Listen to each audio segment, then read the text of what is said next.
First, I want to thank my speakers, our speakers today for coming from far and near to be here with us at FIU, and for sharing your practice, your creativity, and your ideas with us today.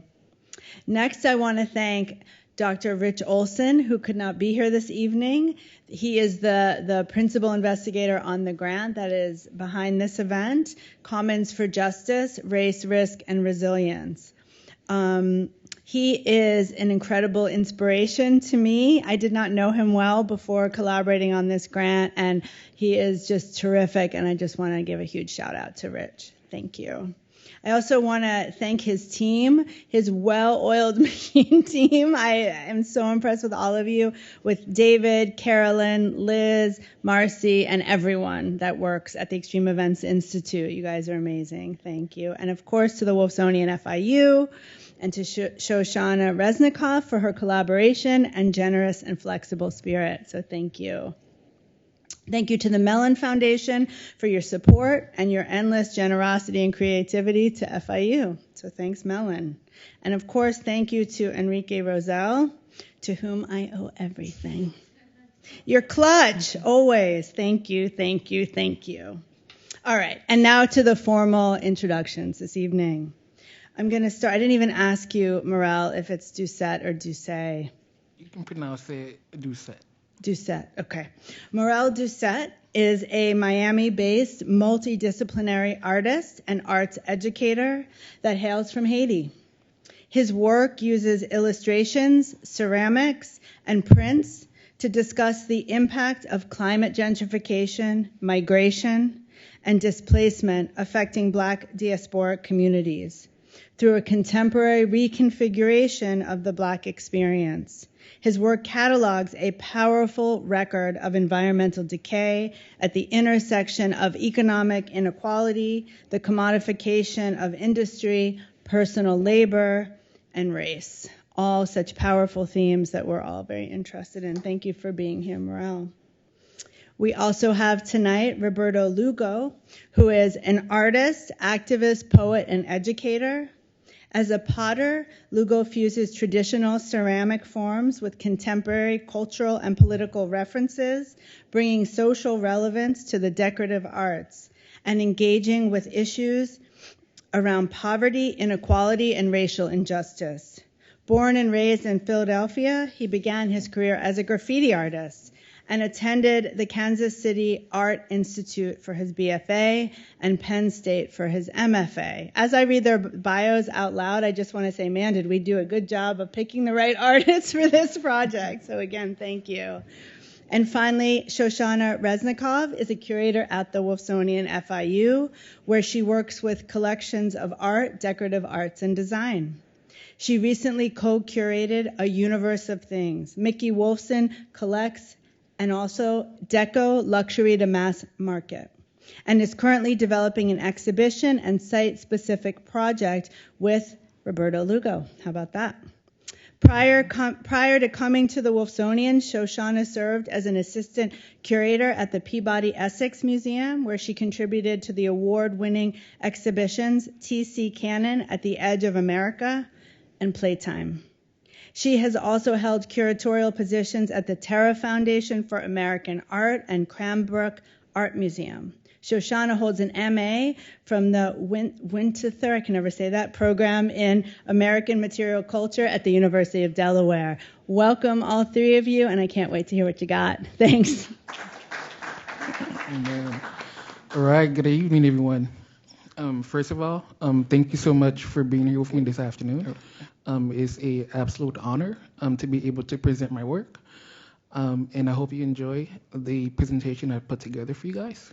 So first off, I wanted to talk a little bit about my background. So I'm Haitian American.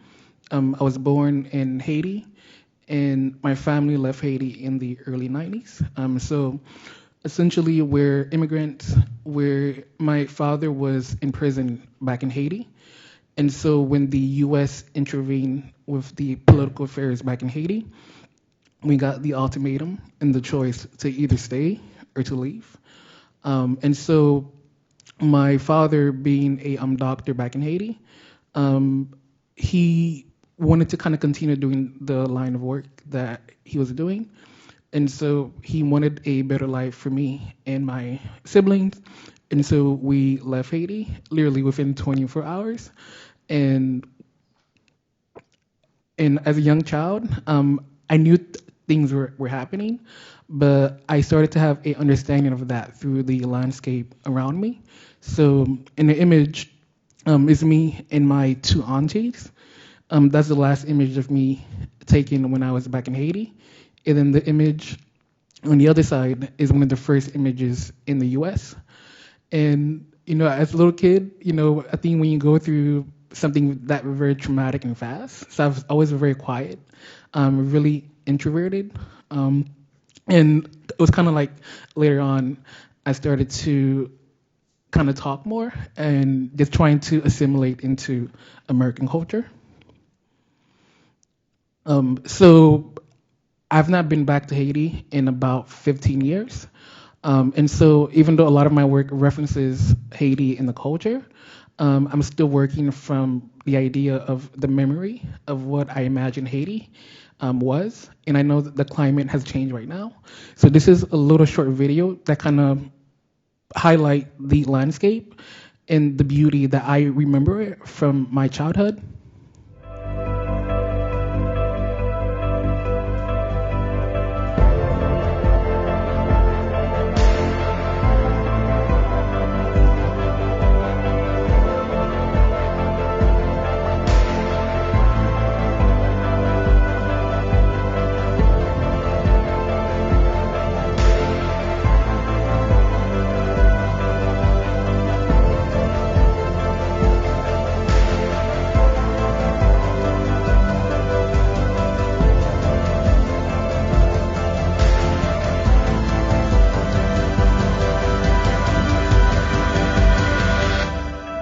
He is obviously not an Olympic swimmer. He is not a professional rock climber.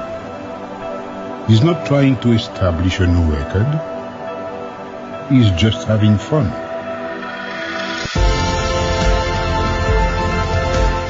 The idea of the landscape has been instilled in me. I come from a family of historians and farmer. My grandfather, who's age 87, is still farming as I speak. And I remember as a child, I would want to go farming with him, but he would travel, for 4 to 5 hours, depending on where some of his crop were. So, I was too small to keep up with him. So he was trying to find different excuses of why I shouldn't go with him. And so the image in the bottom is one of the farms that he has back in Haiti, where he was farming, I believe, collard greens. And so throughout growing up, landscape has been a big facet of my work. The landscape, I've come to understand, like season, time, and just growing up here in South Florida, seeing it change from the 90s and growing up now in the 2000s, Florida and Miami is very different from what I remember it as a child. Just a little bit about my background. So I grew up, pretty much here in South Florida, went through the magnet school system, and then ultimately I left Miami and went to school in Baltimore, Maryland. I went to school thinking that I was going to be an illustrator, and I did 3 years as an illustration major. During my first semester of junior year of college, I had the worst experience in my academic time, where it was a teacher was not the best teacher, and essentially he was one of the gatekeepers for the world of illustration. And so I went to my advisor and I told my advisor, if this professor was a reflection of the industry, then I wanted nothing to do with it. And so I changed my major my second semester of junior year. And so I was always working with ceramic throughout my time in college, but it was kind of like a secondary love.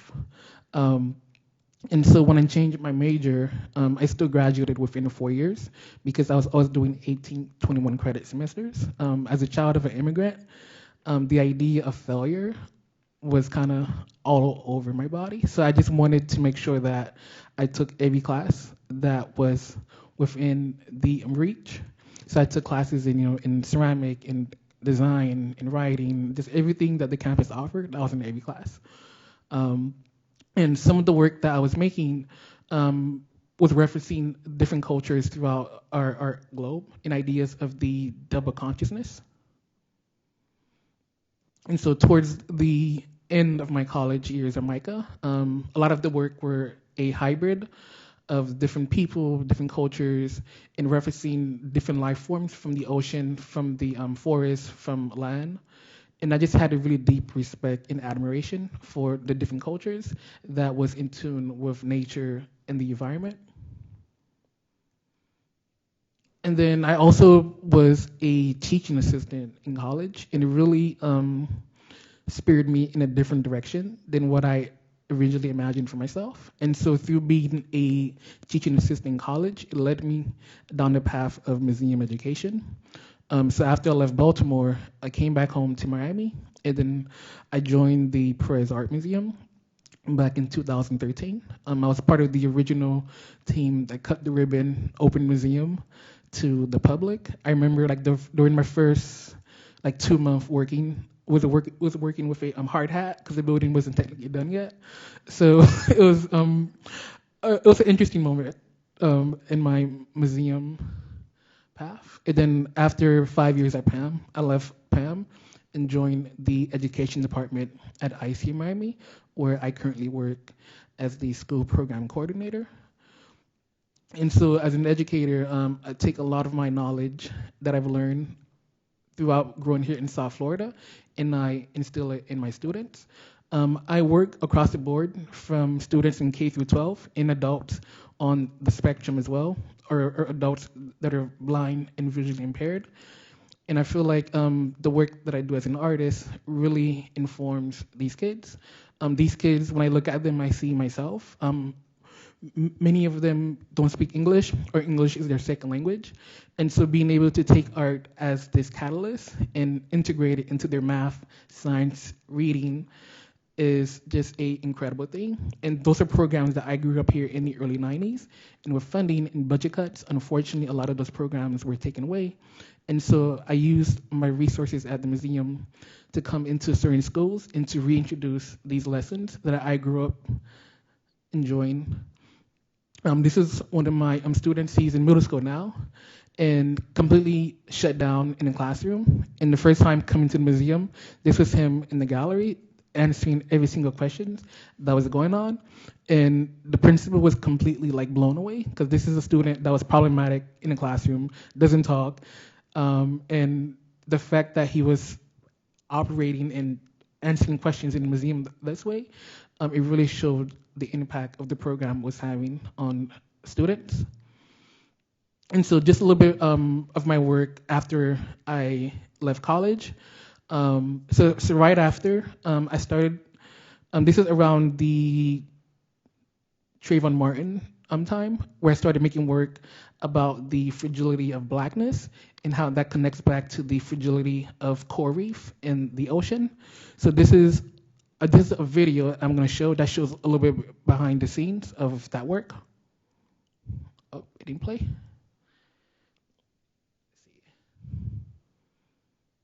This is a video. I don't know if it's not playing.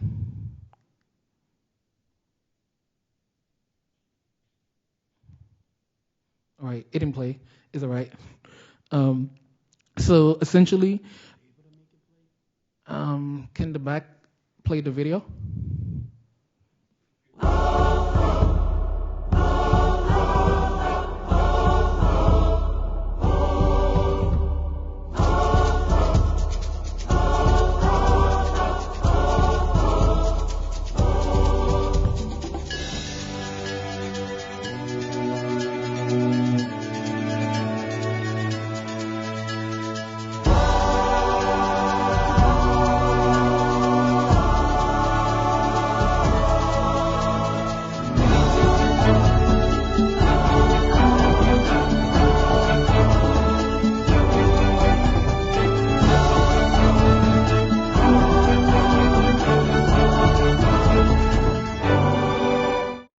I started working on coral reef in the bleaching that was happening with coral reef. But more specifically, I was looking at coral reef underneath the microscope and analyzing the structures that these coral reef were making. And then I was juxtaposing the fragility of the coral reef with how I navigate the world as a Black man. How our life is just so fragile, is labor intensive. This body of work took about a year to produce. Those are over 20 forms as part of this body of work. And then the pieces were all white, and so I reimagined different colors for the surface of the work that I was making. And so these colors are like my reimagined forms of these coral reef as I try to preserve them. And then in that same kind of line of exploration, I started to explore the color brown. This is a work called The Brown Menagerie, and the work came as a result of me studying the color brown, where there was a study done in South America where they gave about 1,000 kids a box of crayon, and each kid was told to go up to the crayon box and pick their favorite color from it. And after 1,000 kids, every color was taken out of the box of crayon except for the color brown. Even the color black was chosen and not the color brown. And so from that study, the scientists and the field researchers, they're trying to quantify, do we, in our human instinct, do we associate the color brown with like death, with decay, with something that is rotten? And how does that perceive in our society impact, and how we view different people that are brown and Black as well? And then it goes into other nuances about class, race, and gender as well within the work. And then kind of in that same sphere, looking at the idea of melanin. So this piece here is, 3 different races, so Black, kind of like white, and then pale. And so each of them represents different class as well. So for example, on the brown figure, there's the dandelion that are part on the surface. So I was using that as a metaphor for this idea how Black communities are being displaced. So like the dandelion, if you blow on it, it kind of flows with the direction of the wind. And I felt like when it came to the geography of South Florida, these communities were also moving, kind of like with the direction of affordable housing. And so that's my reference to how the communities were being displaced. And then in that same kind of topic, I kind of started doing work again back on Haiti. So these are 2 pieces from 2 different years, one from 2015, and the other was commissioned for me at the end of 2021 in December. So the first piece, the teapot, was a piece that I wanted to reimagine what the idea of reparation would look like for the Haitian people if they went to the French and the French paid them back that $22.3 billion and in money, and how that completely transformed the island. And then the recent piece, the upside down head that's broken, is paying homage to the president of Haiti that was recently killed of last year. And so for me, it's kind of like I juxtapose them together because I made 2 works from completely like 6 years apart from each other, and how the topic is still relevant, it's still going on right now. Like right now, Haiti does not have a leading kind of government for it, so it's really sad. And then I want to talk a little bit about the idea of porcelain. So I use a lot of porcelain within the work that I make. Ceramic, as a medium, it holds a really unique place in our human history. When you think about the shards that are left behind from different cultures, a lot of our human history are understood because of ceramic. We're able to study the dietary of certain societies. We can understand the medicine that they make, the food that they ate, based on the residue that's left behind inside of these pots. And so I always say ceramic is human history. And porcelain holds a unique place because it's one of those few materials that had monetary value. At a certain point, it had the same weight. Like porcelain, at a certain point, was like almost like gold. So people, without seeing that I'm rich, if you went to their home, they would have a piece of porcelain on the mantle. So it was a symbol of status. And so I use porcelain to elevate a lot of the work that I make with nature as well. I'll come back to that one. So I kind of want to move to this part over here, where over the past 5 years, I've been taking a deep study into what is going on here in South Florida with the blue-green algae, with the red tides, and how it's been affecting our coastlines. We know under our former governor, Rick Scott, what the policies were. And so you guys are pretty familiar with the Everglades. Essentially, it's a river of grass. And this is an important ecosystem to our entire state. And so, because of man, we've disrupted the flow of the Everglades. It went from flowing from Lake Okeechobee down into the Keys to essentially we cut that entire stream from the bottom and made it flow in two directions. And so, 20 years later, we're realizing that, that was not a good idea. And so they're trying to restructure the flow of the Everglades to flow semi-normal to what it was before we disrupt the flow. And so as a result of that, this is what we're getting,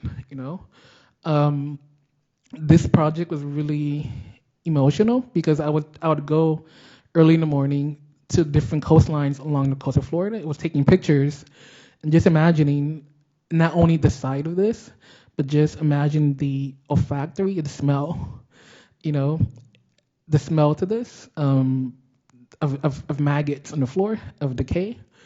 And our governor was saying, it's fine to swim in the water, And so every morning, at 3, 4 o'clock in the morning, the crew would go to the beach. They would take the tractors, would clean the beaches. And so by 7, 8 o'clock, the beaches were pristine. But if you were there 4 hours before, this is what the beach would look like. And this continued. And this is around 2016, 17. At the peak of it, it was really, really bad.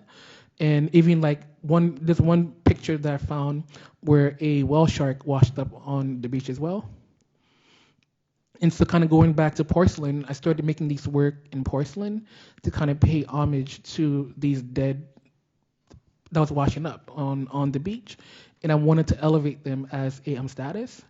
And so this piece is called The Ocean Dances Over Sun-Budded Mountain. And so I use a lot of allegories to kind of tell stories of what is going on. And so I was able to take this begin commission, and I did a piece December of last year for Facebook, where I did a piece that kind of paid homage to all the marine life that passed away in the last couple years from that. And then these are some articles, that I've saved over the years of what is happening with climate change. Right now, here in South Florida, I think Key West, Key Largo, those regions are going to be are the first one where people are starting to leave, where the past hurricanes in the past have completely eradicated some housing along the coastline. So the idea of time has been really prevalent within the work that I'm making. This is a piece called Clockwork I made in 2015, where I'm using the metaphorical clock for the passing of time. And then in the middle of it, there's a figure, and the eyes are completely blind. And there's all this change, destruction that's happening within the cycle of the work. And there's more things, we see, for those of you that live in downtown Miami, when it rains, the streets are completely flooded. So right now, it's not a matter of if, it's when. When do we reach that point where we cannot go back? Where no matter what we do, we can't build a seawall, there's nothing that can help us to a certain point. And then some other allegories. This is called A Drink in a Sonnet to the Last Barrier Reef. And then this is a quote that, let me see if it comes up right there. Oh, I can't read it. Let's see what's this. It's right here. So it's easier to imagine a world without. So this image here is Oh man, just look at it. So if you see, she's holding a Louis Vuitton, and she's in knee deep water, and so so she's willing to save this product and complete like this, like it's okay with the water at that level, as long as the bag is safe. She's fine with it. So I just find like this weird allegory, like this irony in it, and I feel like this is what we're destined to become at a certain point. It's like we can save the shoes, the nails, the makeup, and then as long as we're underwater, it's fine. And then this is another video, but let me see if it plays. How do you tell a woman that raising a black son isn't some type of inside joke, crafted by God and some white man? Can you prove to me that they are not in heaven snickering at the soul of a single-parent mother, dressing her son up for graduation, hoping he can make it across the stage, down the aisle, or off the balcony quick enough to not be caught in his skin at the wrong time? I've touched the bellies of women who aborted more black boys than thrown overboard slaves who will look you in the eyes like a bluebird awakening from a Holocaust and whisper, I am just afraid to raise a black son. So the video is part of a body of work that I'm still working on right now, where I've been going in different black and brown communities here in South Florida, and I'm gathering the flora and fauna from each neighborhood, and I'm also documenting the residents of this neighborhood. So over the past 5 years, I've documented the ecological change of these neighborhoods, and then they're preserved in these portraits of the residents. So this is from Overtown, Miami, to Brownsville, to Attapata. And my ultimate goal is to have over 300 portraits that would essentially map South Florida, but through these portraits that I'm making. And so these are just a small sample of those portraits. There's many more. If you go to my website, you can check them out. Some of these portraits have been acquired by public collection. 2 of them up here was recently purchased by the museum in North Miami, and 1 of them is going to Venice up here as well. So for me, it's been really incredible just watching the project from South Florida and how it just expanded, and now it's going to another side of the world. And these are other portraits in that same series as well. This one, the flora and fauna, is from Miami Beach. And this piece kind of directly talks about how black and brown people at a certain point weren't allowed to really go to the beach. Or if they did go to the beach, they had to have some kind of work passport to work on the beach. And so, the deeper we dig into our past, the more ideas of how land was used as a bridge to either unite or to separate people. This is another one, going back to the idea of the fence. So, a fence can be used to either confine, to protect you, or it can be used to keep you out. And so this work is kind of speaking in that reference as well. And then a couple bullet points that I want to highlight. I'm going to move this around because I can't read it. All right. So as an artist, I would describe myself as a cultural historian.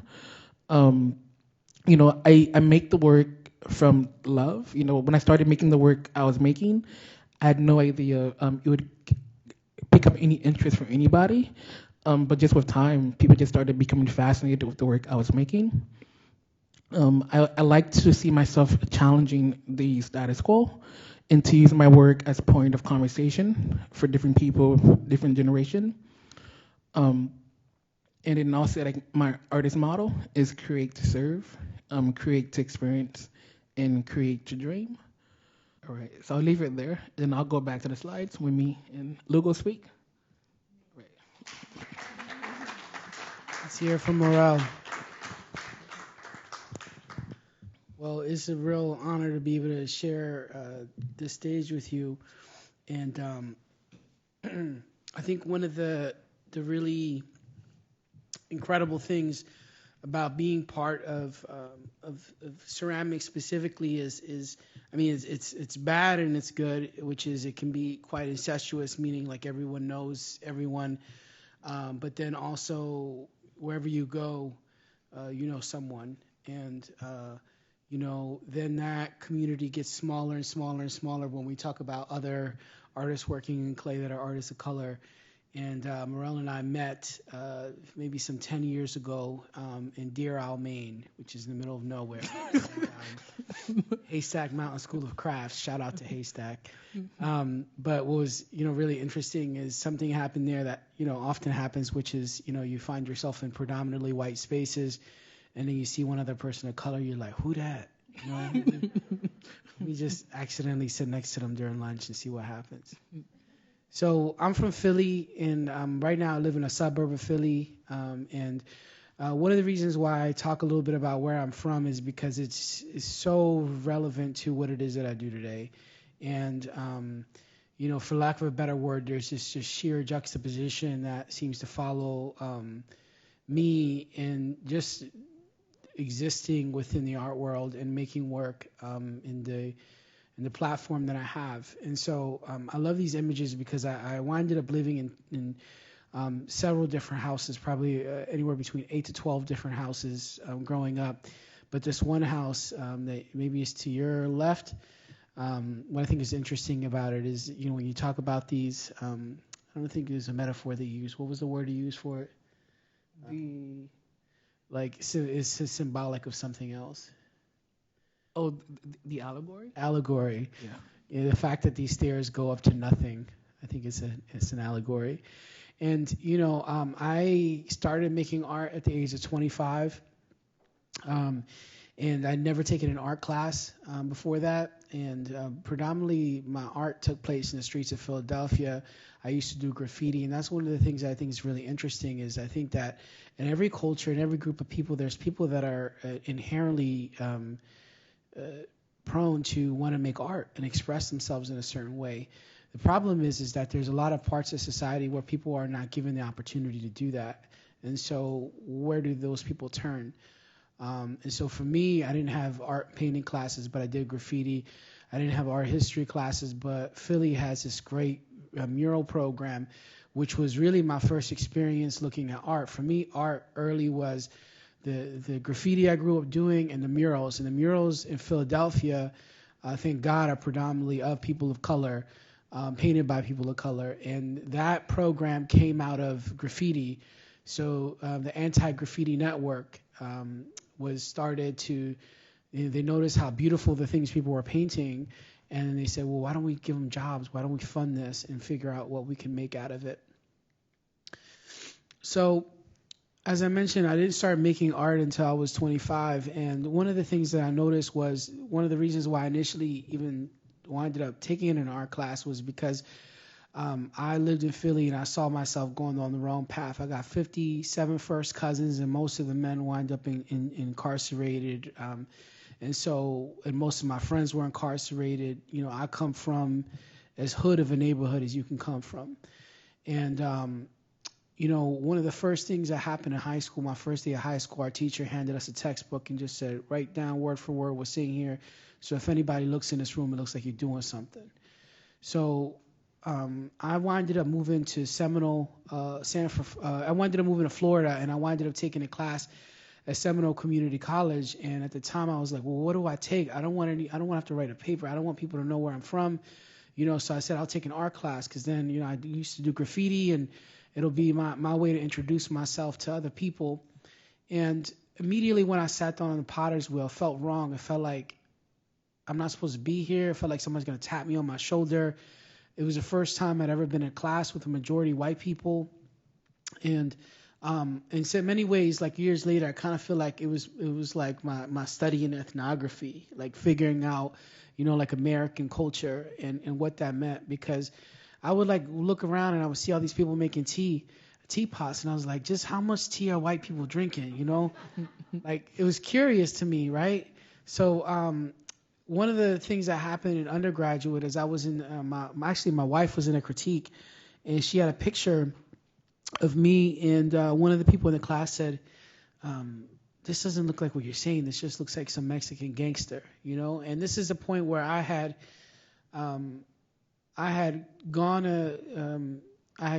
lifted myself up, figured out something to go to school for. I went to Chicago Art Institute, wound up getting broke, coming back.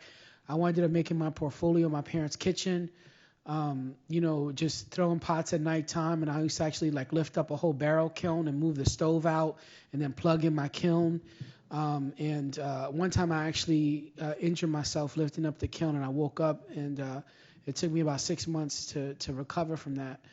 But it took everything, and then I finally get to school, and this is how people see me. And then I said to myself, like, no matter what you do, like, it doesn't matter how you represent yourself. Like, I was trying to fit in. I was trying to do all these things to assimilate, and people are just always going to see you as different. And I can't help. Like, one of the things that I thought was really interesting is when I first met my wife, you know, she was into like emo music and I was into hip hop. And so it was just very different. And one time it came up like my accent, and I was like, yeah, like, I was like, good thing I don't have an accent. She's like, you have an accent. And it's just like these things that you just can't, even if you tried, you couldn't get rid of, you know? And I was walking through the library at school, and I saw this book. I was really frustrated with my experience, much like Morel. And I saw this book, and there's something that happens where when you come from a certain place, you look at things from a different perspective. Like when I looked at this thing, I looked at it and I said, this thing looks expensive. Like I wouldn't want to break it, right? And then I thought to myself, well, what would have happened if I took this thing that looked expensive, and not only do I have the autonomy to make it, but then I get to choose who goes inside of it.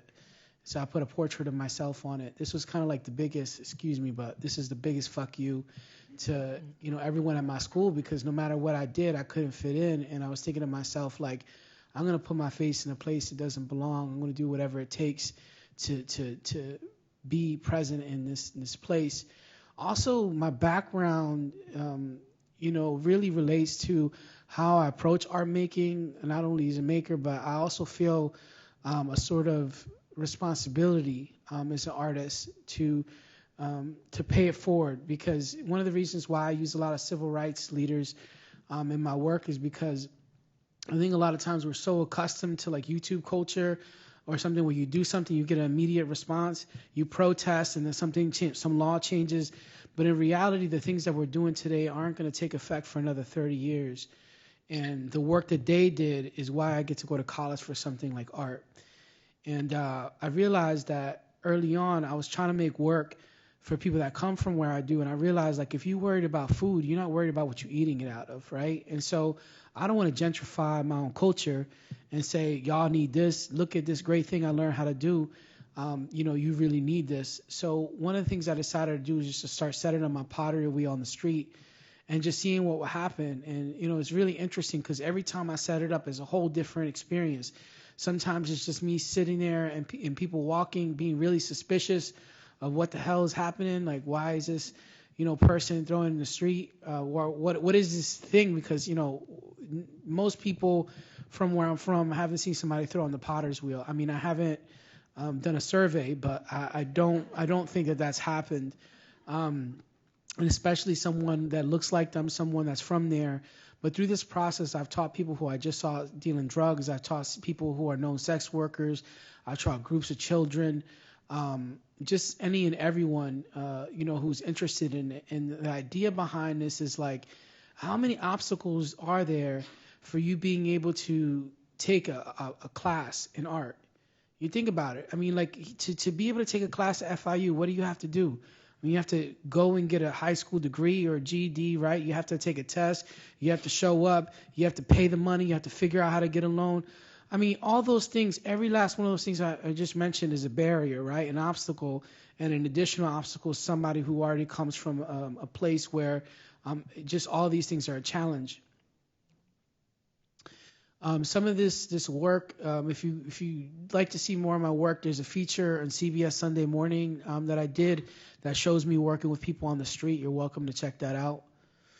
And as I continue to develop this series of work, I wound up going to graduate school, and there's these really interesting moments that, like, when you think introspectively, about experiences that you have, you start to realize like the actual effects. I think a lot of times when people think racism, they think it takes place with somebody calling you a name, you know. But like racism is just these really subtle things that happen all the time that completely change your experience and then remind you. Because like when I'm looking out, I have two eyes, right? I see all of you. I don't see myself. So it's so easy to forget that I might not appear white to you, right? And so I don't know that until you remind me of it by the way you treat me. And so one time my friend Margaret, who's white and she's from Oklahoma, she had this bandana she would wear all the time, you know, and I just thought Margaret is so freaking rad. She is really rad. And I was walking out in the street and, you know, I had a bandana because like when I throw in pottery, I sweat a lot from my head, which I know I should probably get checked out, but it's a thing. And I noticed one time it was just me and this other person walking down the street, and it is a, you know, grown man too. It wasn't like, you know, somebody who maybe is just afraid of me because of my gender. But they looked at me and then they walked across the street, and then they crossed back across the street once they got past me. I was like, I'm not a very intimidating person. I'm 5'7", you know, like what's going on here? I realized, oh, I'm wearing a bandana. You think I'm a gangster in State College, Pennsylvania, the middle of nowhere, you know? And the realization that like no matter what you do, just the subtle things like me wearing a bandana is so different than my friend Margaret wearing a bandana, right? Those things that we don't think about that happen every single day. So I made this series based off of the Bloods and the Crips where I would wear a bandana myself and put it on a pot, and then I have a white person wear a bandana the way that they would and put it on a pot and make people sort of confront their own stereotypes.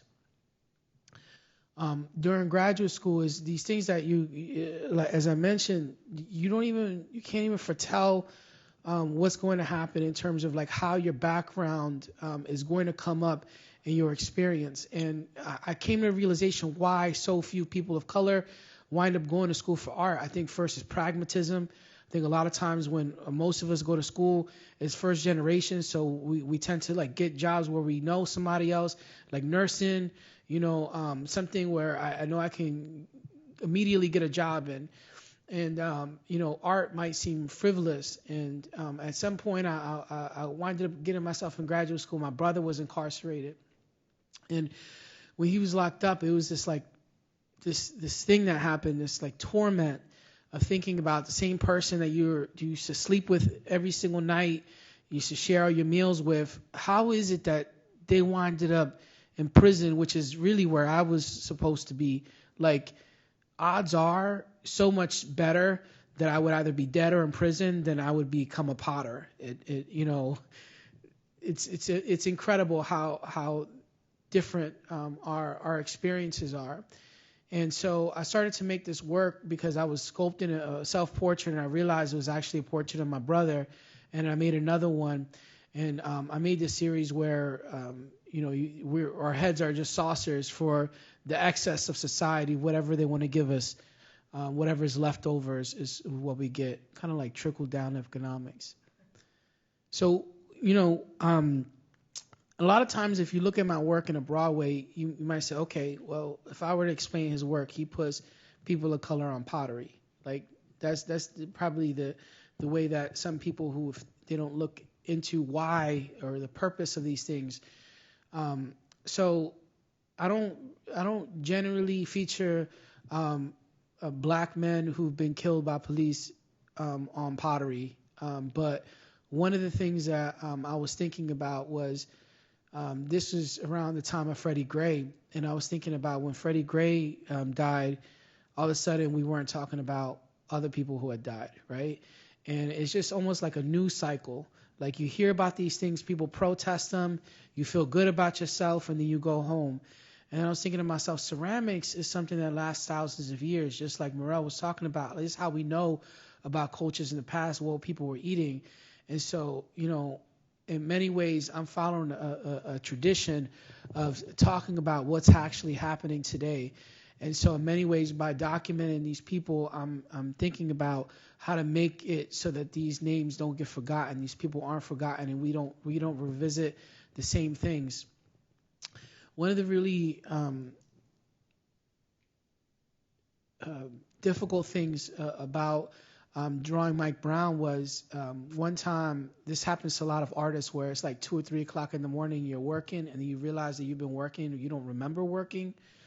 And I looked at it and I was like, damn it, I just did another self-portrait of myself, like without thinking, because at that point I could draw myself without thinking. And then I realized that it's just because I have a graduation photo that looks so similar to this photo of Mike Brown. If you just take the outline, if you just put the outline on it, our noses and our eyes and the way we position our head.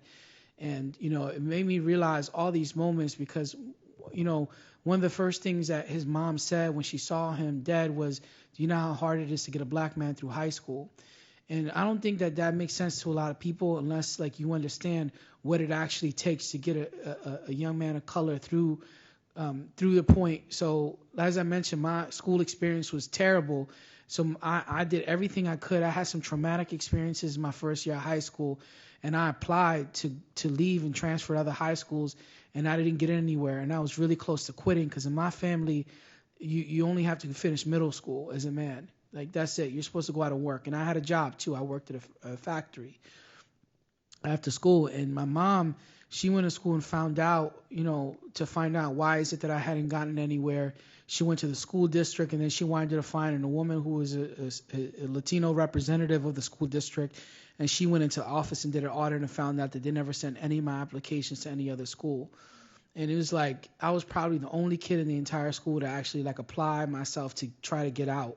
And that didn't happen. And I'm just thinking about like the dozens of times that my mom had to do something like that for me to get from one grade to another. Like, I see somebody get stabbed.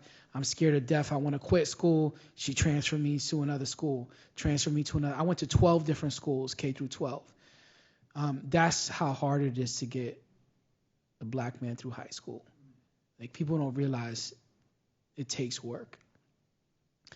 My work, it really is influenced by a lot of different cultures because of the fact that, think about what patterns represent the Philly, what patterns represent the hood, right? Like, it's not like you think about blue and white Chinese porcelain or Delft, or you think about Chinese, you think about,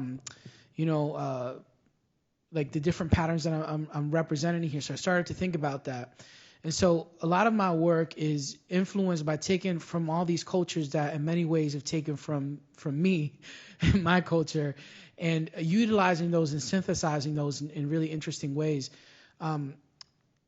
So, for example, in this particular pot, you might see an infinity pattern on the left-hand side that's actually a shape that's borrowed from Chinese pottery, but done in a kente cloth colors. And then the graffiti that I grew up doing is what's used to ornament the spout in the very bottom of the pot. So here's one of the questions that I often try to communicate to people, because really what I'm trying to do with my pottery is communicate the beauty of diversity. And that's just like used so much today that it's become a platitude that people don't quite understand why it's important. So let me ask the group of people here, raise your hands. How many of you have ever gotten a fruit salad and it had way too much cantaloupe? Right? There's a lot of melon and cantaloupe-ass fruit salads out there, right? It's true. There's a lot, and you're disappointed. And one of the things I noticed is one time we got one and it had a kiwi on top. And me and my friend, I used to get a fruit salad. We used to fight over the kiwi. And then we started fighting over what fruit touched the kiwi, And the reality is like diversity is not something that's good for people of color. Diversity is something that's most beneficial to white people.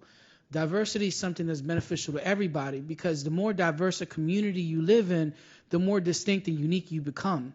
The more that what you're saying, people are actually listening because it's different than their experience. They're actually interested. And one of the things is that you wind up having a community of people that have different strengths, different experiences, and can lift each other up. So everybody benefits from that. So in my work, what I'm trying to do a lot of times is synthesize these different cultures so that you understand how these things work to benefit one another, and so it's like a visual representation of that. I also look a lot at history, in particular decorative arts history, which is probably in part why I've gotten to work so extensively with museums.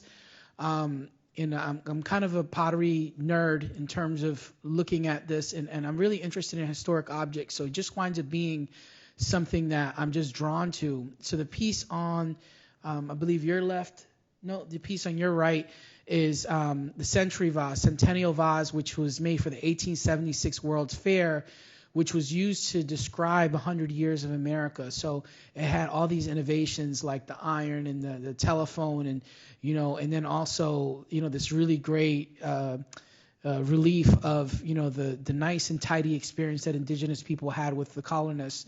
That was so nice. Just a shake of hands is all that happened. And so looking at that history, and then how do I use that as a framework? So a framework of 100 years of a particular subject matter. So the piece on the left is at the Brooklyn Museum, and this is a century of Brooklyn. The piece on that is documented more farther away is the Scarab vase, the 1,000-hour vase. It was originally made by Adelaide Alsop Robineau, and it was at the time it was really one of the most influential pots ever made. And the piece on the right is the Roach vase, and it's going to be actually on Sotheby's at the end of this month. Thinking about what patterns represent where I'm from. Well, sneakers. Well, the Coogee sweater that Biggie wore. What faces represent where I'm from? Who is it that's come from here? Basquiat. What is this relationship between the things that we do already collect, the things that we're interested in? How do I get young people to be as interested in pottery as they are in sneakers? Well, these are some sneakers that I made, and they're made from my actual canvas, which is cut apart and hand sewed together to create these Air Jordan 4s. And then the tongue and the aglet is ceramic. These shoes are $3,500. We sold 30 of them. This piece is called the Diggable Underground, and it is currently on view at the Met. There's a period room called Before Yesterday We Could Fly. And one of the things I want to explain to y'all, too, is there's a lot of qualities that come from coming where I do. One of them is humility. And at some point, one of the curators, who's Hannah Beekler, who's also the set designer for Black Panther and won an Oscar was nominated for an Oscar for that, is the curator, and they had a lot of designers try to design the main image for this exhibition. I mean, this is at the Met. It's going to be there for 2 years. It's a period room. It's a very important opportunity. And she asked me to do it. And what I did was I went and I hired a team of designers. I gave them all these ideas and had them come at me. Then I presented them to the Met. And at the end, I can kind of tell, like, you're in a meeting with people and they're like, oh, that's great. That's awesome. You're like, what do you really think? They're like, well, we were hoping it was going to be something more like, like what you do. And I was like, okay. So that weekend, I literally, in between changing diapers and, watching reruns, I drew this image on the right in an hour, and it's currently in the front of the Metropolitan Museum of Art. And it's amazing because the fact that, like, even after all these years, I still don't trust myself. I still don't believe in myself. I still don't think the things that I have are a gift. And in many ways, I owe a lot of my career to that. The fact that I don't get cocky, the fact that I don't think that, I'm a gift to the world, helps me to be able to constantly be hungry and be working towards progressing in my art. As I mentioned earlier, this idea of trying to figure out how to make work, this idea of accessibility, right? So it's a difficult one because, as I mentioned, like, I come from a place of poverty, and so how do I engage with people that come from where I do? And one of the interesting things about art is I think a lot of times people think the only way to interact with art is to own it, right? I mean, it's such a colonist form of thinking. Like, I have to own this thing. That's the only way that I'm involved. But and for me, it's through representation, not through just me being an artist working is a form of representation. But then also the people and the things that I represent within that are also a form of representation. So I decided to think about this brand, Village Potter, and how I'm actually a very traditional artist, in that I have a pottery studio. I have a staff of 12 people, and I have people who paint pots. I have people who who do this. I have people who do that. And we're looking at all the potteries today when we're looking through the collection. That's how people have done it for the last 300 years. And so what are the things that we make? It's all based off of figuring out how to use these tropes, these systems that already exist, these objects that people already have in their home, but do it with a sensibility of representing where it is that I'm from. So these are L-train butter dishes.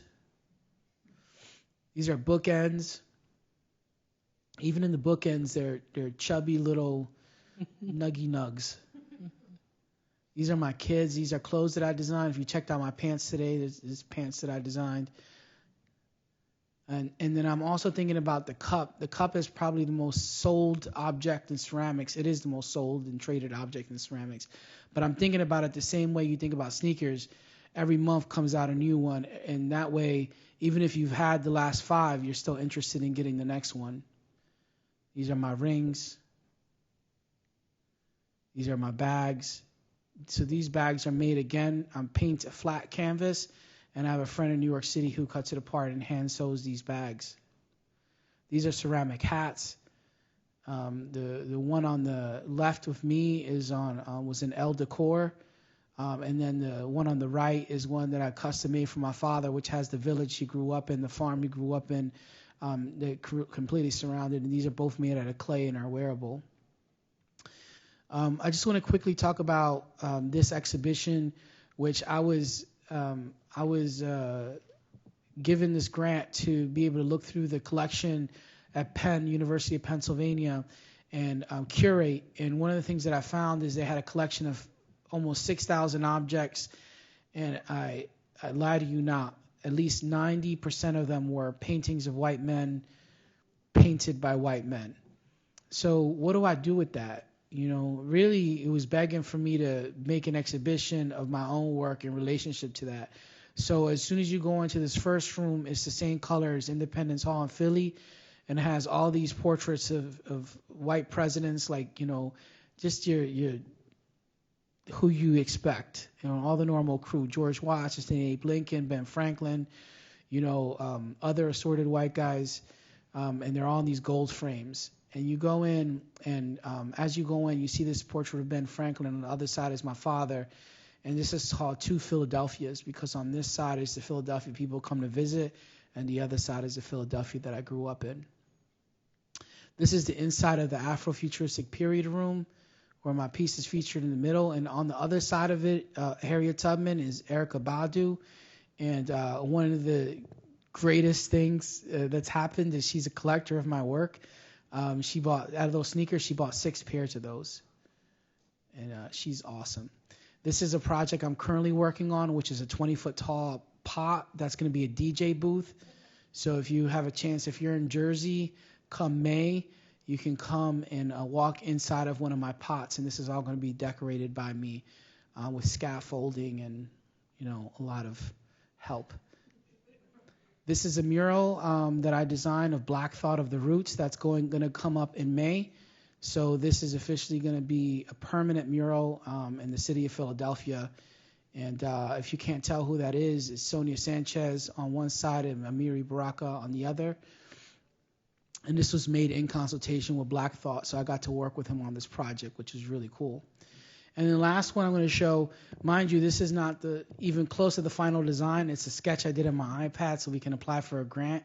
But the reason why I'm in town is because I'm going to be working on a project with the Wolfsonian where I get to paint a mural on the side of it, and then we're working on an exhibition on the very top floor with Shoshana over here. So the last thing I want to leave you with, just like Morel, it's so interesting. I'm very excited about being able to engage in a conversation, but how we both decided to leave off, it's such a form of generosity that you wanted to explain to people who you are as an artist and leave them with something. And I actually wrote a poem that's very similar. And one of the things that's really interesting too, quickly, is I wrote this. These are the 10 these are the 10 things I've learned. I also wrote the 10 POC commandments. But for years, people had been telling me to listen to Hamilton, and I was like, I don't know, this is popular. I don't like things that are popular. And I didn't realize the reason they were telling me that because he also did something influenced by Biggie's 10 crack commandments. It's the 10 dual commandments. But anyway, number 10, watch how you make your ends. You see cash can buy Benz, but it can't buy friends. And 9, look, keep your ambition in line. If you always looking forward, you can't buy back time. And 8, man, you might have to see some hate. A lot of shit that you make, nobody relates. And 7, look, watch out for dudes named Kevin. They come in different names off of you big fame. If you trust in the wrong people, that brings you big pain. And 6, man, you might have to take some licks, but there's a limit to that, son. Don't take no shit. And 5, nobody's more important than your wife. Ignoring loved ones brings you big strife. And 4, look, this rule you can't ignore. Believe in yourself, man. It is some sure. And 3, man, this rule has got to be key. Being bitter is expensive. Being kind is free. And 2, just forget everything you knew. All you know it all is you learn nothing new. You see, people going to try to rank you. Believe this, my friend. It don't matter how long it takes for you to get to the end. If you keep scoring a 1, eventually the world's going to see you a 10. The end.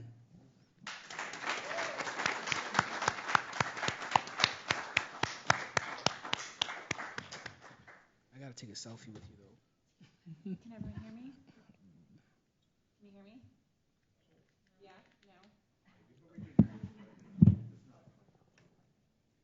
No? Now? We look good, y'all. All right, well, I'll just do this. Okay. So, great. So I think we're going to have some Q&A. Yeah, so I am very scared to follow that because I am not nearly as, I feel like I'm not. I told you had to rap the whole thing. No, I don't. And Check. I just I think sent you videos. Okay, everyone can hear me? Great.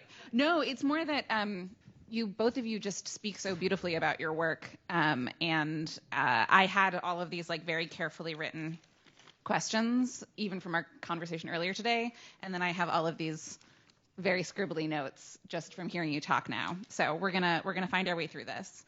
Thank you both so much for sharing your work and for sharing your practice and the way that you engage with ideas of community and place and history. I think that that's completely in line with the Commons for Justice grant, which is considering all of that, especially in the lens of climate change. But I wanted to start first. Well, actually, I wanted to start if you guys have questions for each other now that you've had a chance to. I got a question. So what if money wasn't out, if you got the biggest grant that's ever been given, if Morel could do anything you wanted to do in art, what would it be? Oh, man.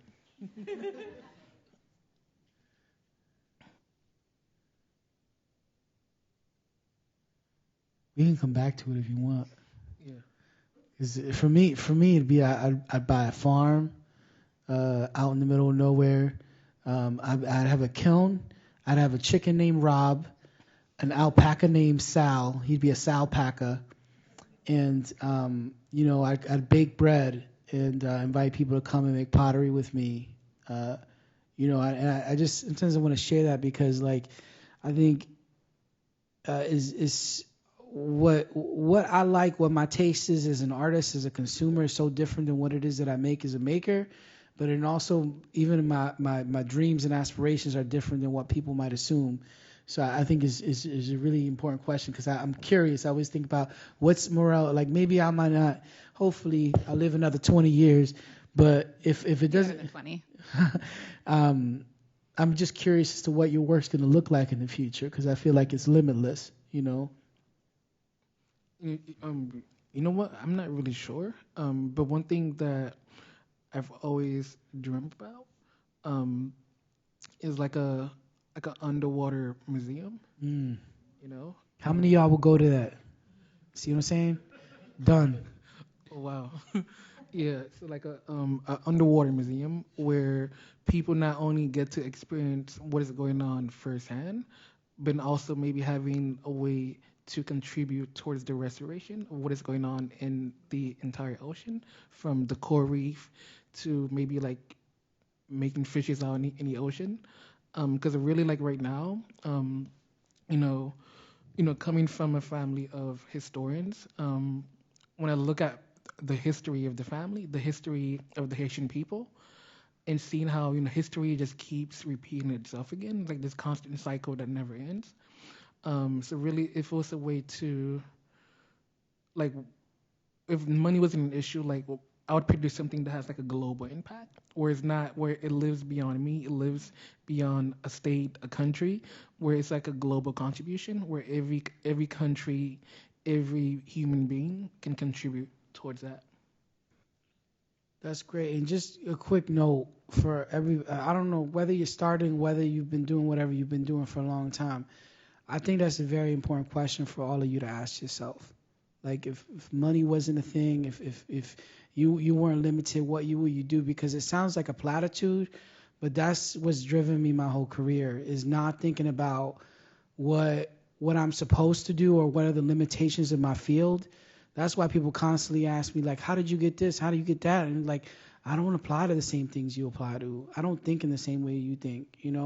I think to myself, I could do, like, if I've gotten to the point where I've gotten and got myself to school for art and got through that process, there's nothing that's going to stop me, because there's no precedent, right?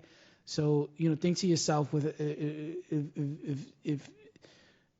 if you can take away all the moments where people told you you can't do something, right? Even if they literally didn't tell you that, but told you in other words, like when you're little and people tell you could be anything you want, then they spend the rest of your life telling you can't, So just chew on that.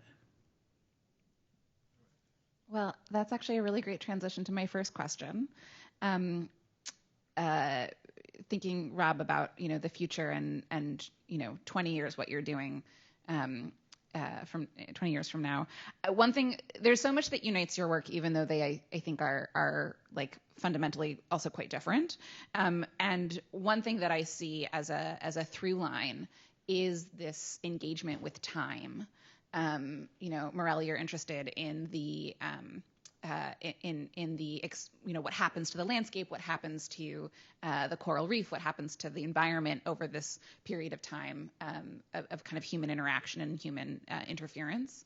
And of course, you're also thinking about kind of the time that's elapsed since your family left Haiti. Mm-hmm. And Rob, your work really, to my mind, collapses space and time, right? You are putting these figures, faces on pots, like you said, in conversation with each other across space and time.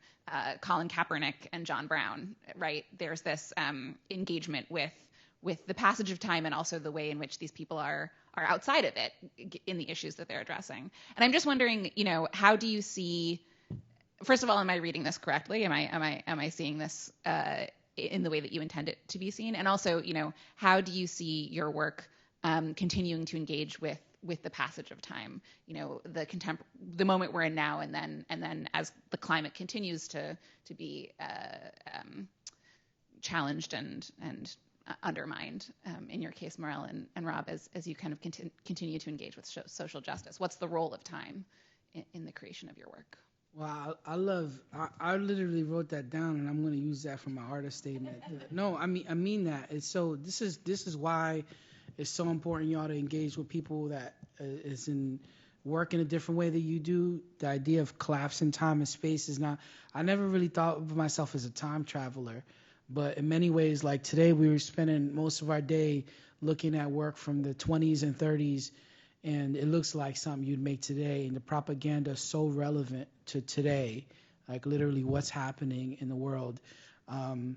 This kind of thing where what I guess sometimes I imagine is being able to like go back to the 30s and take this portrait off and put this portrait on there, and now I kind of get to do that. I think one of the things that I think is so impressive about Morel's work is the fact that it's so selfless in so many ways. You're thinking about the world and what you leave behind and how to improve it, like not just like for people, but the physical world, the ocean, the reefs, how what we leave behind. And I think, like, for me, and I think, like, as an artist, I've grown comfortable with being lost in it. And one of the things that's really difficult about being an artist is it's like constantly about self, it's like you have to self-promote whether or not you want to or not. And, like, the little dream that I have about having a farm, it should be really easy, right? I mean, like, most white people, you tell them that, they're like, yeah, I can get a fucking farm. Yeah, shit. It's easy, right? But for me, it's like I got to get over $180,000 student debt. I got to do this. I got to do that just to get to myself to a point where I'm even, so then I can go into things. So I'm starting like 12 steps behind before I can get to that. So that's why it's a big dream. And so for me, one of the things I'm thinking about is, like, how do I make the work that I'm making irrelevant? That's really the goal at the end of the day. Because it's like, it'd be great if, I guess, like, a lot of people's goal is to be a famous artist, and in many ways I've reached that for myself.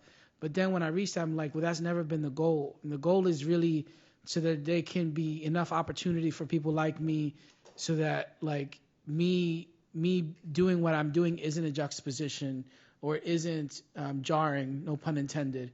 It's just sort of like run-of-the-mill artwork, because there's so many Puerto Ricans putting people of color on pots that nobody can tell where it started. And that's really the point. And that's one of the things I think about with what you're doing. It's like it's really timeless in many ways. For me, I'll just add that, because I come from a family of a lot of historians. I have 15 historians in the family. And so one of my uncles told me that, your job is to disseminate, educate, and change. And he told me this, back when I was like 12, and I had no idea, like, what that meant. And so I think, like, 20 years later, for me to finally realizing, like, what that is actually meaning, and how the opportunities that I've gotten over the past couple of years is manifesting themselves into these things. It's a really just incredible thing for me. I love that sort of that weight of expectation for a 12-year-old. That's a lot. Morel, you talked about not having been back to Haiti for 15 years, and of course having left at such a young age. And the three of us were talking earlier today about this term that I shared, which is, I apologize to any Welsh speakers. I'm about to butcher your beautiful language, which has so many consonants. It's heraith, is I think how it's pronounced, and it's a word. It's not translatable. There's no single word translation. But the basic definition of it is a sense of homesickness for a home you've never been to or a home you've lost. Homesickness for a place you can't return to. And I'm wondering if you can speak to how that plays into your work. And also, just to make this a double question, do you think that there will be a time that the people who live here experience a sense of heraith in South Florida as we kind of lose the climate and lose the environment that we live in? Right. It's a really great question. So my mother is one of 11 kids. And each of my uncles and aunties have about 3 kids. So I literally have about 60 cousins. I'm not even exaggerating. And so for me, when I think about Haiti, I strongly believe, like, Haiti as a country can have this sense of salvation, where the West cannot save Haiti. Like, Haiti has to save itself. And what does that look like? For me, I think you have to dismantle the entire government and start from scratch. Right now, the gangs are controlling the streets. The government are not trusted. The people don't trust what is going on.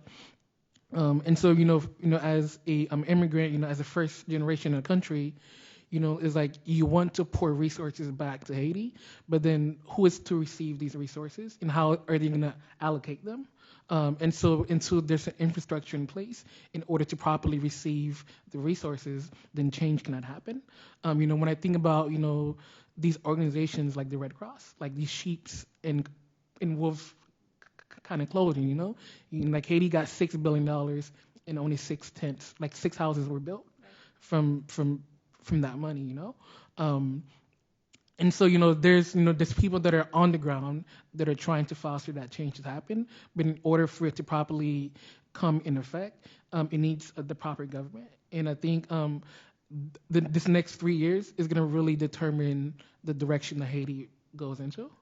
And then for your second question, I strongly believe, like right now, all of us in South Florida, within the next 20 years, like Miami is overpopulated right now. It took me about an hour and 20 minutes to drive down here because I was telling Rob while we were in the car that all I do is talk about traffic now. Yeah, and so I think as what is going on the entire globe, the ice sheets are melting, seawater rise is real. The king tide, there's like octopus swimming in the streets now. And so for me, when it comes to this idea of climate change, it's not like if, like it's when. Like when is this going to happen? When are we going to lose the beach? In the early beginning of my work, I had a lot of issues because there's certain developers that did not want the work I was working on kind of public. And so a lot of the work I was doing was self-funded. I couldn't find a grant to support the work. And if I did, somebody would shut the project down because it was either controversial. I had friends that were scientists working at the Frost Museum and were unable to complete their field research because the developer that funded the science museum did not want to support the project, And so, I think right now, like I've seen, I guess, success with the work that I'm making, but a lot of people don't realize that, there was a lot of sacrifice in the very beginning in order to get to the stage where I am now. And so I truly make the work because I'm deeply invested and really strongly believe that I'm documenting like this changing landscape, and we're going to get to a point where we can't change it, we can't fix it. I am thinking about the fact that you both work in ceramics, right? This both incredibly durable and incredibly fragile material, that it is paradoxical in that way, and in the way that I think it kind of speaks to. It's a really great medium for your work, Rob, because you are looking at sort of the strength of communities and the strength of individuals, but also, like you said, the fragility as well. How hard it is to get a black man through high school. That delicate balance of strength and fragility, and similarly Morel with kind of similar examinations. But you also both work in other media as well, and I'm interested in, from both of you, sort of how you decide what media is right for what project, and how kind of media and message interact in your practices. Sure. Well, just quickly want to answer the previous question too about what was the word you used? Hiraeth. Again, unclear if I'm pronouncing it. You gotta send me that because I've been experiencing a lot of hiraeth, and that's the reason why I'm thinking about because both my parents come from farms, and like Morel, my dad's side of the family has 11 kids, and my mom's side of the family has 9, and so a lot of uncles, all my life I've been hearing about so many stories of Puerto Rico. And I think it's kind of like maybe there's a grass is greener moment, but I think also I feel unhealthy being so constricted by a city, and it almost feels like there's something inherent in me that needs space, that needs to grow food, that needs to see where my food comes from, that has been absent, and that feels like part of what's unhealthy about me. So I think that's a really real thing. Generationally, I think that is handed down. In terms of materials, I really just I just really think about how my artwork functions. Like I make even when I'm not trying to I make functional pottery. Like even if it's not to eat and drink out of. Like my teapots are $5,000 now. Like people aren't going to buy them and drink tea out of them. You know what I mean? Like maybe some people will, but you can also eat off of a painting, technically, right? So, so for me, one of the things I think about is like functionality, like these things are archival, right? So you can use them for that purpose. These things have a history, so I can use that history for this purpose. And so when I use something like sneakers, I'm thinking about how to reach a certain segment of culture that I have yet to be able to reach, because there's no cultural connection that already exists between the people that I come from in pottery. There's a history of my ancestry, in pottery, thinking about Tainos, thinking about, Portuguese, thinking about Africa, thinking about like all these places where, that make up what a Puerto Rican is. But I haven't had that. So, and then the other thing is like, I'm trying to break through in areas where there has not been enough of an intersection between craft and hip hop, craft and, the American urban experience. And when I say urban, I'm really talking specifically about like poor Black and brown neighborhoods like the one I grew up in. Like, people just use urban to describe any person of color. A lot of people of color ain't from an urban area. I'm specifically from a place where, people talk about food deserts and things like that, places where you can't get real food. And I think to myself, like, there is so much culture. Like, it's not a cultural desert. Like, there's a language. There is, in society steals from it so much. Like, like the people who've profited from hip hop mostly are not people of color. People who've profited from sneakers, like, you think who made sneakers really, really popular in the way they're Michael Jordan, right?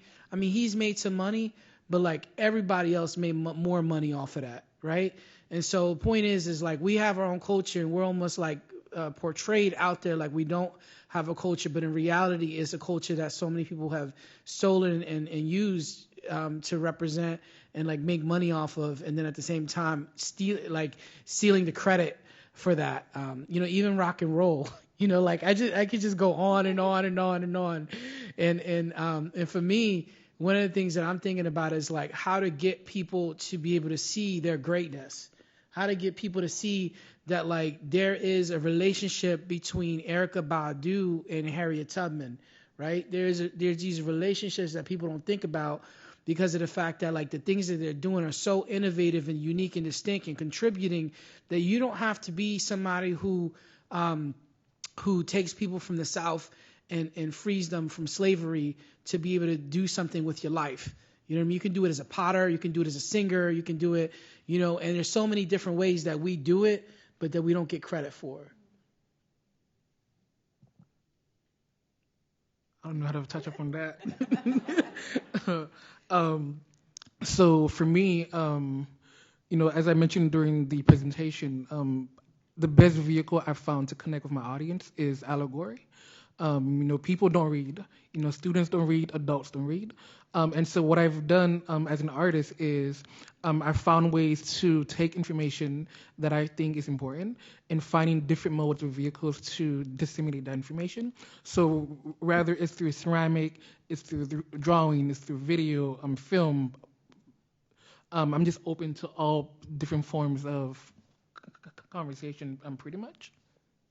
Yeah, it's all fundamentally about communication. Can I ask a question about that too? Because I find that really interesting because, like most people are going to see your work through a form of a picture, mm-hmm. right? And well, what you just said is really honest, which is like I think a lot of people don't like sit down and read a whole book anymore. We kind of just like read whatever somebody posts underneath the picture on Instagram. And that's, some of y'all, like Johnny, I know you read a lot. By default, yeah. I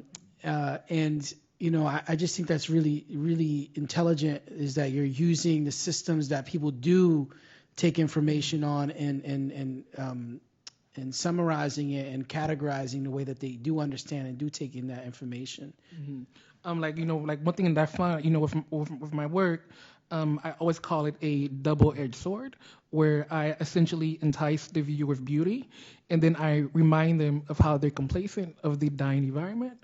And so, through my work, I found that's been one of the strongest modes of communication. And so I just invite the viewer, and ultimately, I have my own message in the work that I'm making, but if somebody want to walk away from it and say that's a pretty piece, then that's fine with me as well. So I want to educate the viewer, but it's up to the viewer to want to inform and take that information as well. That's a great transition to the opening this conversation up to all of you, if anyone has any questions.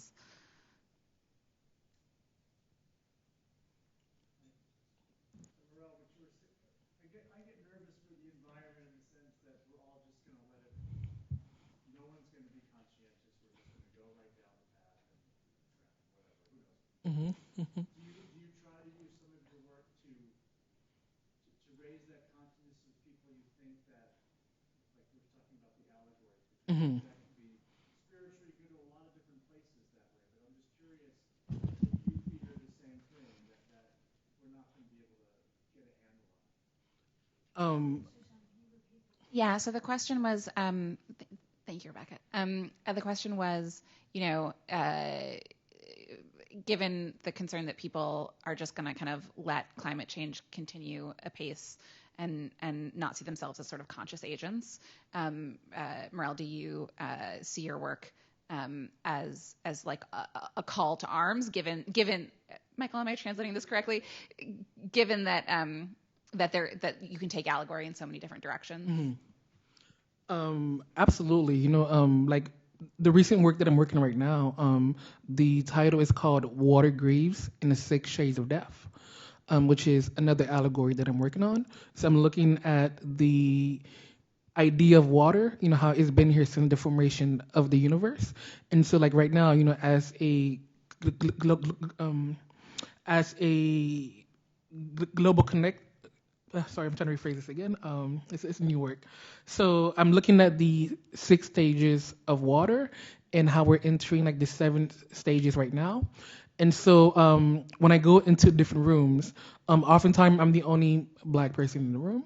And so the work that I've been making recently is specifically for communities of color, because they don't have the agency to be in these rooms. And oftentimes not because they don't care. It's because when it comes to the urgency, it's about putting food on the table. It's about picking up their kids. It's about how I'm going to go to work to provide for my kids. And so the work that I'm doing now is for that community. So when I'm on site, I'm gathering plants, I'm talking to people in these neighborhoods. They don't know, and it's not their fault. You can't be angry at somebody if they don't know anything, or if they're not aware of these issues, which is why, again, by thinking about different mediums to present the work, that's the best that I can do, And so if a museum, a institution are interested in the work and they want to use their platform, which is larger, to disseminate the information, then I applaud that, and I'm ready to do the work if they want to work with me. But my part is just, speaking to how I'm speaking to you now. And by giving you that information, and hopefully you can take the information and give it to other people as well. Yeah.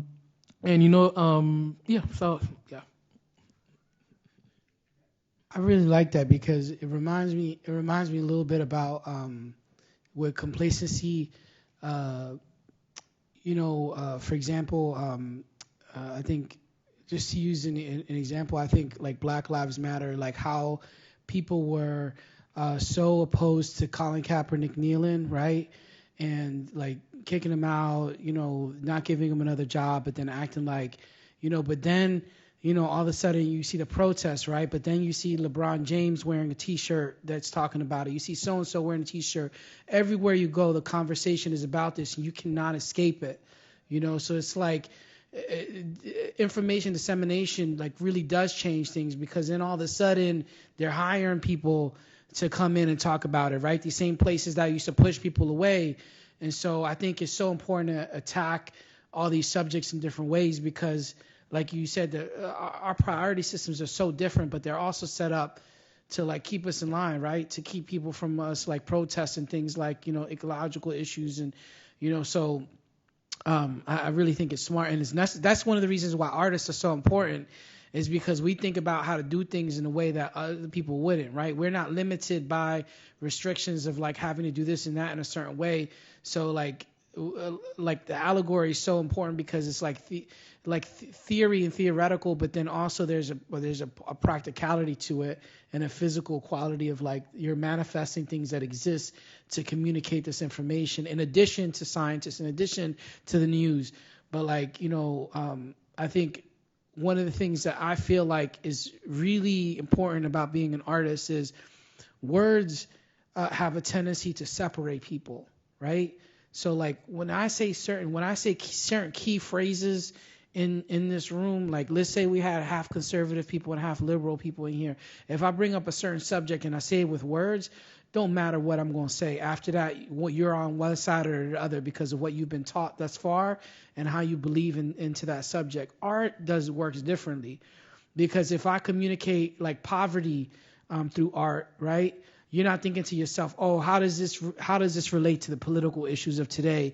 You're just thinking to yourself about the experience of an impoverished person, right?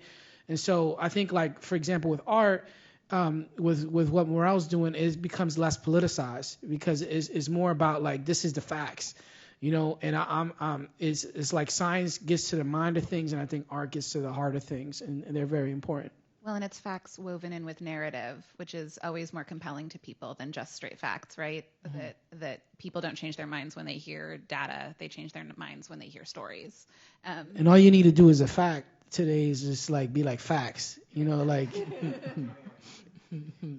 know what I mean? Like Martin's the greatest show of all time, facts. And you're like, I don't know about that. Enrique, I saw that you had a question. If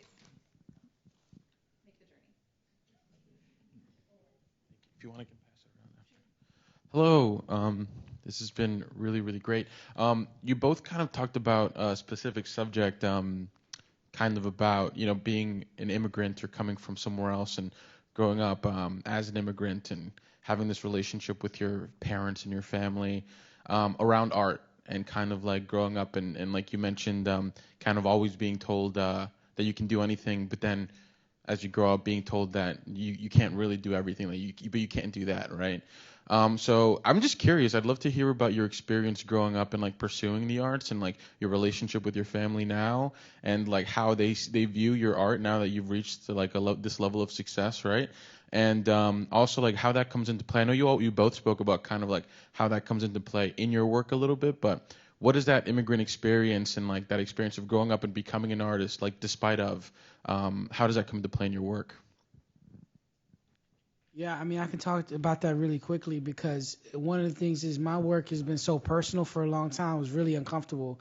And so much so that like it was stifling, like you're only given one experience in life, and then you got to make art and then, you don't got to make art, but you wind up making art and it's just like you can't really make it about anything else. So at first it was kind of like, why you telling people that we was poor? Like why you telling people that we're from the ghetto? Like why are you talking about Louis being in jail? Like, all those things are, but then after a while, like they see how it affects people and they see, and that's the thing that changes, right? Is like when they actually see how the things that you're doing are representing them in the best way possible, which is like the reality, but then looking and saying, and then look what we did with that. You know what I mean? Like that's how badass we are. It's like we came from that and we're killing it, and then that has transitioned to my family actually being a big part of my work. So my cups every month, I send all of my cups when I make them to Florida, and my father makes boxes, wooden boxes for each one of my cups, and my sister decorates and screen prints them. And that is like giving everybody an income. And then my mom, I'm trying to get her to like make clothes because she's, she knows how to make clothes, but, that'll give her some money too. But it's like, you think to yourself, my dad used to grow up fixing houses, right, for other people. He used to go up doing this. He knows how to work with wood, right? Like, why can't he put 4 pieces of wood together and make a box? Now he's like super proud of it, sending me pictures all the time. And my sister's got her own business now, like on top of everything else she does. So I think it manifests itself in really interesting ways, and having access to the arts, I think, really makes a huge difference. I got one of those boxes. So for me, I grew up here in South Florida. Growing up in the 90s, it was not popular to be Haitian. And I remember in the early part of my youth, I tried very hard to assimilate into American culture. And for me, I was never Haitian enough. I was never black enough, And I remember I got to a point where I mastered like code switching, where on the phone I could change my voice, I could sound like this white man on the phone. But then, and it got me through the door. But then when I got through that door, they're looking at me and our friend is like, "Who the hell are you? That's not who I talk to on the phone," And so through kind of like just thinking about it, I realized that instead of playing all these different hats or all these different masks, I just gotta show up as me, And so to be an artist, was very unusual in the actual family. Like I had like doctors, nurses in the family, but I'm like the pure like artist in the entire family. And like my mom didn't understand it, but she just knew that it made me happy. And she said that, listen, if you decide to pursue this, you have my support. I just want to make sure that you're okay. And so which is why when I went to college, I was just the go-getter, the overachiever. 18 credit semesters, 21 credit semesters. I was like, this school is paying for my education, so I'm gonna rack up that check, like make sure that I take every single class that was made available to me. And I also told myself that I wanted to go into the room where I may not know the entire project, but at least I knew the beginning or ending of each of these projects, each of these medium. And so through time, I've essentially become, like this jack of different mediums. Like even like in college, I took a class in animation, and I don't use it, but I know how to do animation. And just part of the immigrant experience is, I think, if you're given the opportunity, then you're thankful you want to use that, And so now in this season, where I've been able to make work, and my mom come to the studio sometimes. She's helped me, cast, helped me work on different teapots. So in a similar situation to him, the family is just involved in the entire process, just seeing from one project to the next as well. That's beautiful. Thank you. Anyway. This is probably going to be the last question, right? Yeah.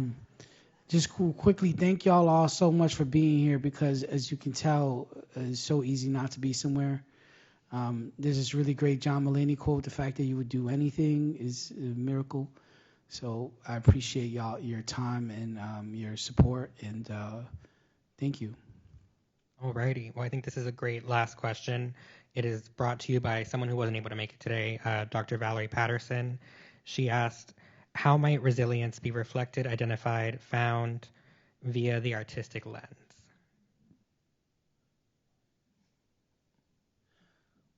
I wish she was here, because I'd have a brilliant answer. But I think art is resilient in its nature, because of the fact that like it's so hard to be able to make art. It's like it comes last. It's like you got a grocery list, and there's a thing you really want that's at the end, but you gotta get your eggs, you gotta get your milk first, and so we always come last. And so just being able to make art amongst all the obstacles, I think, is a form of resilience. And then also choosing to make art about things that you might not be able to make a living off of, I think is resilience. And so I think inherently in the process is a form, regardless of what avenue you take, because I think as society we need to value the arts more. And I would say in a similar facet, to be an artist is an act of defiance. To be an artist is also political. I think every artist to a certain extent is making art that's in that facet, whether they realize it or not. And as artists, I think once you recognize that power, there's really nothing that you can't do. I've had friends who've made work, and it's it's at the Met, it's at the MoMA, and they're making the work, because from the love of it. It was not making it to become in this museum, but through time, through research, and different people experiencing the work, it's found in different homes. And so I think as artists, that's ultimately what we're looking for, is we have a different point of view in how we navigate different parts of the world. And and the work, it goes into different avenues, different communities as well. So whether it's in a museum, it's in a gallery, it's through conversation. Just the fact of being an artist, it brings people together, it brings community together, and that's ultimately what is art,